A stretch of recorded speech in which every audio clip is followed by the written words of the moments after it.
oras.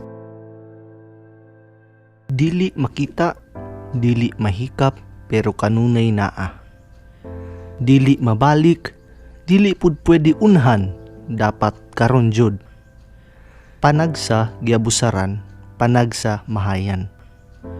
Usahay manubra, usahay pud magkuwang. Mahatag ug makapalipay sa lain. Bisan pa man inig kahuman ikaw ipadaplin.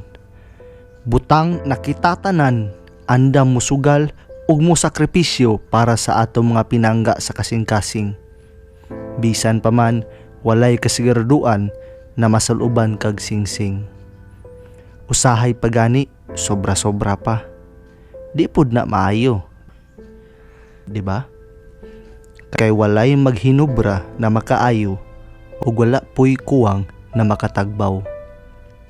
Sayod na walay kasiguraduan tanan diri sa kalibutan, maong dapat ikaw responsable sa imong binuhatan. Sakto ba na imong gitagaan sa imong panahon karon? Basin ikamahay ra na nimo puhon. Ayaw butang o grabing importansya kung wala siya'y lain makita sa imuha kundi disgrasya. Di na pasabot, di ka musugal. Imo lang duyugan sa imong mga maayong moral.